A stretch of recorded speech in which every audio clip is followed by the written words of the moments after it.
அனைவருக்கும் வணக்கம்.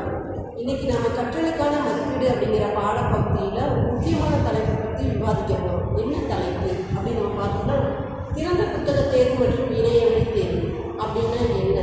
திறந்த புத்தக தேர்வு அப்படிங்கிறது நம்ம கேள்விப்பட்டிருப்போம், நிறைய பேர் எழுதியிருப்பீங்க. இணையவழி தேர்வு கொரோனா காலகட்டத்திலேயே எல்லாருமே எழுதியிருப்பீங்க. ஆனால் அப்படின்னா என்ன, மதிப்பீட்டு அடிப்படையில் அப்படின்னா என்னங்கிறத பற்றி தான் இன்னைக்கு நம்ம விவாதிக்க போகிறோம். விவாதிக்கலாமா? அனைவருக்கும் வணக்கம். இன்னைக்கு நம்ம என்ன பார்க்க போறோம்னா, திறந்த புத்தக தேர்வு மற்றும் இணையவழி தேர்வு அப்படின்றது என்னன்னு பார்க்க போறோம். என்னோட பாயிண்ட் ஆஃப் வியூல வந்துட்டு இந்த ரெண்டுத்தையும் எனக்கு என்ன ப்ளஸ்ஸா இருக்கா மைனஸா இருக்கிறது நான் சொல்ல போறேன். திறந்த புத்தக தேர்வுன்றது இது வந்து குறைந்த அளவில் இண்டிவிஜுவலாக காணப்பட்டு வருது. ஆனால் அதிகமாக வந்து இணையவழி தேர்வு வந்து இப்போ வந்து நம்ம பார்க்குறோம். திறந்த புத்தக தேர்வு அப்படின்றது குறிப்பிட்ட கால நேரத்தில் ஒரு புத்தகத்திலிருந்து புத்தகத்தையும் கொடுத்து அதுக்கு வந்து கேள்விகளையும் கொடுத்து வினாக்கள் வந்து தேடி எடுத்து எழுதுற மாதிரி இருக்கும். இது வந்துட்டு அந்த அளவுக்கு நேரத்தை வந்து ரொம்ப கடத்துற மாதிரி இருக்கும். மாணவர்களுக்கு வந்து தேர்வு வந்து அதிகரிக்கிற ஒரு விஷயம் வந்து இதில் கிடைக்கும்.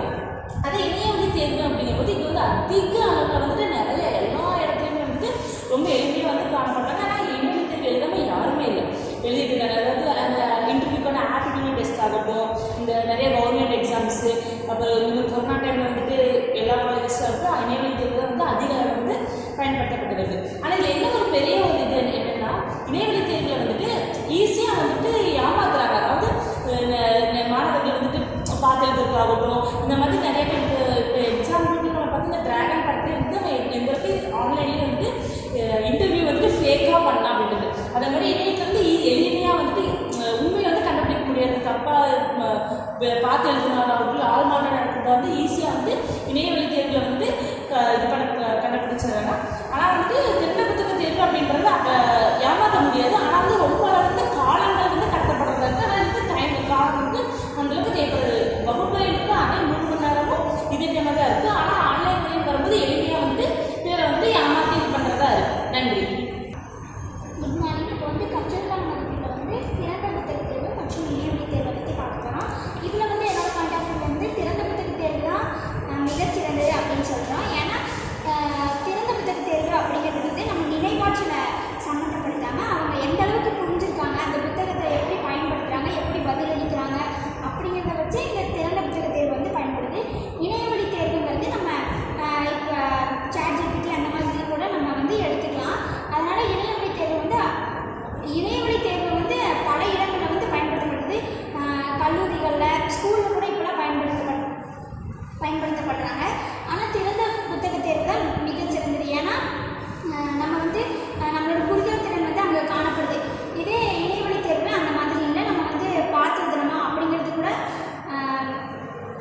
அது அங்கே தவறாகவும் கொடுத்துருக்கலாம். அதனால் இணையவழி தேர்வை விட திறந்த புத்தக தேர்வு தான் சிறந்ததுன்னு சொல்லலாம். அதுக்கப்புறம் அண்ணா பல்கலைக்கழகம், அப்புறம் இந்திரா காந்தி பல்கலைக்கழகம், இங்கெல்லாம் வந்து திறந்தவெளி புத்தக தேர்வு தான் மிகவும் இந்த தேர்வு முறை தான் நடத்தப்பட்டு வருது. நன்றி. மற்றும் இணையவழி தேர்வு வந்துட்டு மாணவர்களுக்கு எந்த யூஸ்ஃபுல்லாக இருக்குன்னு பார்த்தோம்னா திறந்தவெளி புத்தகம் தான். ஏன்னா நம்ம புக்கு வந்துட்டு அதிகமாக நம்ம படித்து நம்ம எழுதுகிற மாதிரி தான் இருக்கும். ஏன்னா ஃபுல் புக்கை நம்ம படிக்கிற மூலயமா தான் அந்த கொஸ்டின் வந்து ஆன்சர் பண்ணுற மாதிரி இருக்கும். ஆனால் இணையவழி தேர்வில் வந்துட்டு இந்த மாதிரி ChatGPT இந்த மாதிரி கூகுளில் போகிறதுனாலே ஆன்சர் கிடைக்குது. அதனால அவங்களுக்கு வந்துட்டு இது படிக்கணும் அப்படிங்கிறது வந்துட்டு அதுவும் இல்லாமல் நாலேஜும் வளராது.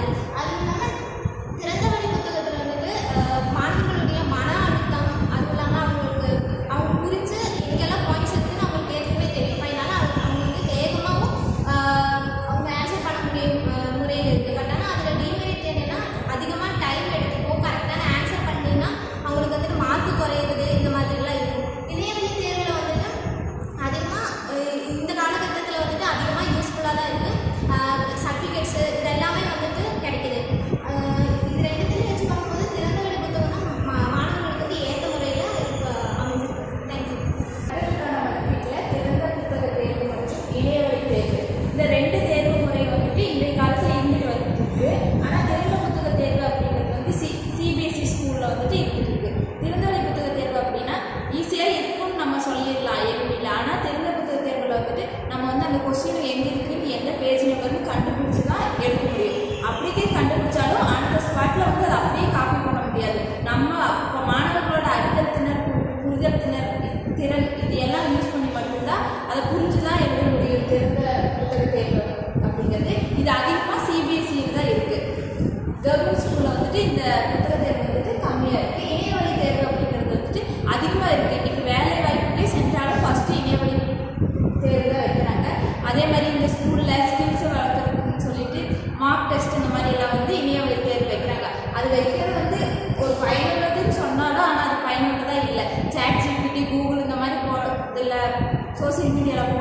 அப்படியே காப்பி பேஸ்ட் பண்ணிடுறாங்க இணையவழி தேர்வு அப்படிங்கிறது.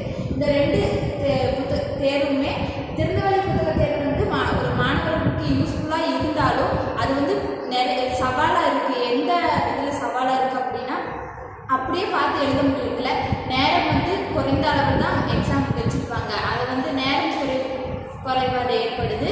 திறந்த புத்தக தேர்வு அப்படிங்கிறது வந்துட்டு மாணவர்களுக்கு ஒரு சவாலாக தான் இருக்குன்னு சொல்லலாம்.